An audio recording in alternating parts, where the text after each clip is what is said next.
Réveillez-vous. Réveillez-vous. Réveillez-vous. Il dit dans Matthieu 26, 24, mieux vaudrait pour cet homme qu'il ne fût pas né, au lieu que cet homme ne fût pas sauvé. Mieux vaudrait pour vous que vous soyez ou que vous ayez été, je ne sais pas, une bête, un bœuf, une cabri, je ne sais pas, un lapin, on vous tue, on vous mange et c'est fini. Que vous êtes l'homme, vous avez une obligation. Vous avez une obligation. Alors, c'est lorsque Christ reviendra dans les airs, alors, comme dit Colossiens 3:4, quand Christ, votre vie paraîtra, alors vous paraîtrez aussi avec lui dans la gloire. C'est à ce moment les morts en Christ ressusciteront. Ils étaient où? Dans le sein d'Abraham. Ils vont ressusciter. Ils vont passer par l'aéroport pour ressusciter ici, là, et monter. Vous voyez? Oui, comme ça.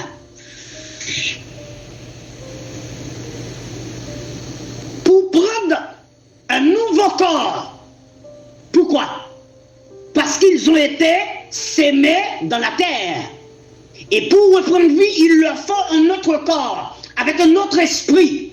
Quand Christ, votre vie, paraîtra, alors vous paraîtrez aussi avec lui dans la gloire. C'est-à-dire, pour que nous paraîtions dans la gloire, il nous faut la vie de Christ. Il nous faut une nouvelle vie. Et la vie que nous avons besoin, c'est la vie de Christ pour pouvoir paraître dans la gloire. Et à ce moment-là, nous monterons à la rencontre du Seigneur dans les airs. Il n'y a que nous qui monterons. Ensuite, l'Église, qui est encore vivante, montera après les morts en Christ. Ceux qui ne sont pas en Christ ne seront pas au courant. Ils vont constater l'absence des enfants de Dieu. Et après l'enlèvement, que le monde se prépare à la phase finale. Bien que ce ne serait pas la phase finale, quand je dis phase finale, c'est-à-dire à tous les maux.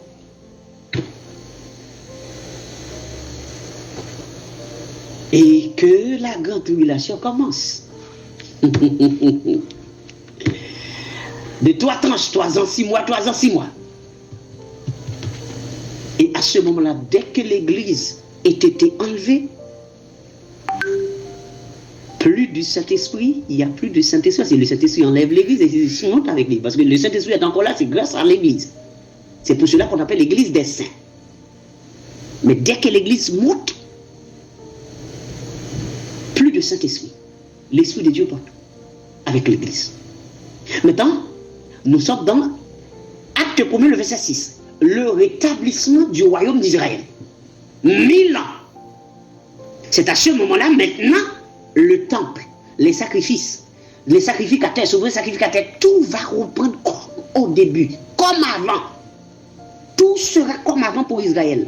Puisque Jésus-Christ, ou autrement dit, Dieu lui-même doit venir en personne en Israël, avec un corps, comme il était venu là, en Israël même, pour vivre avec Israël, hein, pendant 1000 ans.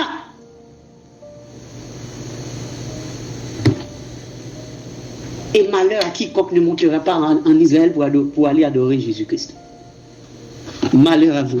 Donc vous ne serez pas là, vous ne serez pas là, vous serez enlevés.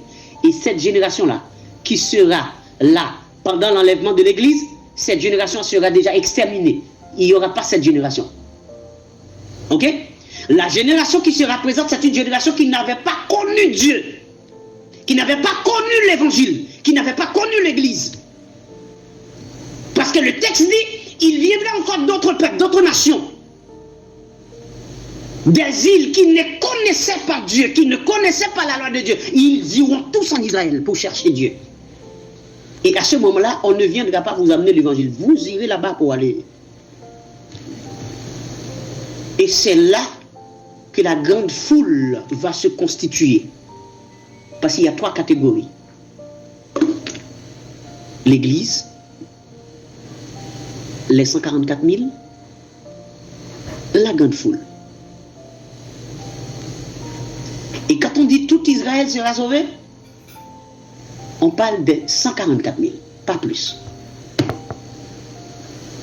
Et dans la grande foule, c'est comme si Dieu avait donné une dernière grâce.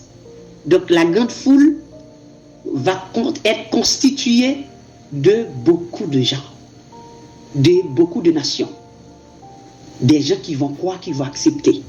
Et ce sera en Israël que tout cela se passera. Alors quand quelqu'un vous dit, si je ne suis pas enlevé, avec l'église, il y aura un deuxième tour, un second tour. Faux. Il n'y aura pas de second tour. Vous n'êtes pas enlevé, c'est que vous n'avez pas été prédestiné. Vous n'avez pas été élu. Il n'y a pas demi-sauvé, presque sauvé, moitié sauvé. Soit que vous êtes sauvé, soit que vous périssez. Si quelqu'un pense que si vous ratez l'enlèvement, il y aura un second tour, vous vous mettez les doigts dans l'œil.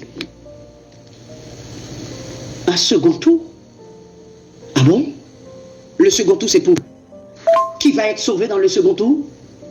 Des gens qui avaient été rebelles? Des gens qui n'avaient pas écouté ni se conformer à l'évangile de Jésus-Christ, ils seront dans le second tour? Et dans quelle Bible aussi il est écrit qu'il y aura un second tour? Il y a des gens qui disent, ah, mais de toute façon, si je ne suis pas sauvé dans l'enlèvement de l'église, je serai sauvé dans la grande tribulation. Pardon? Ah, vous serez sauvé dans la grande tribulation? Et qui vous a dit que vous allez résister jusqu'à la grande tribulation?